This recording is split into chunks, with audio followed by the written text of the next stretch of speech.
guys, so today I'm going to show you a DIY galaxy painting. You're going to need a palette, a container for your water, a sponge, some paintbrushes, and something to stir the paint with. I used a pen, painting tape, scissors, some paint, and you're going to need something to paint on. I'm going to use this board that I had laying around. I'm just going to paint white on it, and then I'm going to add gold.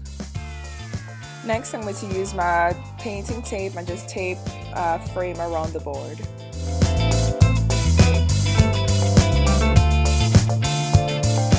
Next, I'm going to take a small piece of tape and cut it in two and create a triangle at the top and the bottom of the board. Make sure you press down on the tape so that when you're painting on the board, it doesn't bleed through. Taking a longer piece of tape, I'm going to create a diamond by stretching the tape alongside the middle of the board and to the corners of the triangles I've already made. You can use a ruler to make sure that the angles are aligned, and when you're pressing it out, if there is bubbles, make sure you lift up the tape and press it out, because if there's bubbles, the paint will bleed through.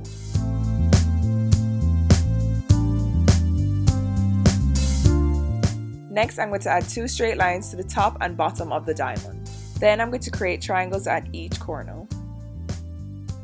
I'm going to make more triangles to create a more intricate design.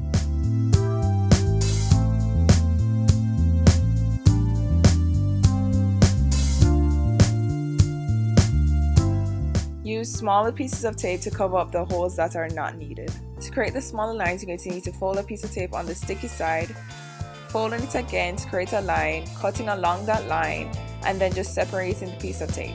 I'd advise buying the smaller tape to this tape just to make sure you have straight lines. Anyways, you're going to move along the lines of the diamonds, creating smaller diamonds each time.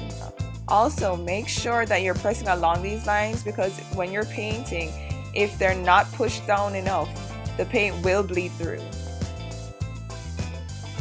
This is the end design, so what you need to do is paint each hole black.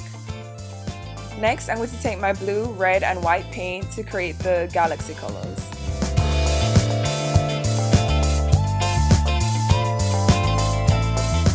So just blend those colors together and you should create like a dark bluish purple, and then you're going to scoop up some of that color to create another color, and you're just going to add more red and more white to this one.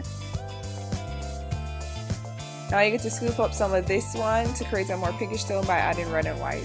And these are the three colors that you're going to use. Taking your sponge, you're going to put it into the pink and dab off the excess, and then you're going to sponge it onto your board. If it's too bright, just turn the sponge to the unused side just to soften it. Taking the lighter purple, you're going to dab it right behind the pink color. Make sure you're using a different side of the sponge for each color. Taking the darkest purple, you're going to add it right behind the purple that you just added, and also add it around the artwork. Using white paint, you're going to add clusters around the artwork. Taking a paintbrush or an old toothbrush, you're going to dust white paint over the artwork just to create stars. Taking a smaller brush, you're going to add random dots to create bigger stars. You can also use this paintbrush to enhance the clusters in the galaxy. All that's left to do is take off the tape, and now it's time to reveal your artwork. I would advise going in the order that you put on the tape just to make sure that the tape doesn't rip. Hope you guys like this DIY. If you want to see more like this or other DIYs, just comment below. And as always, like, comment, subscribe. Bye!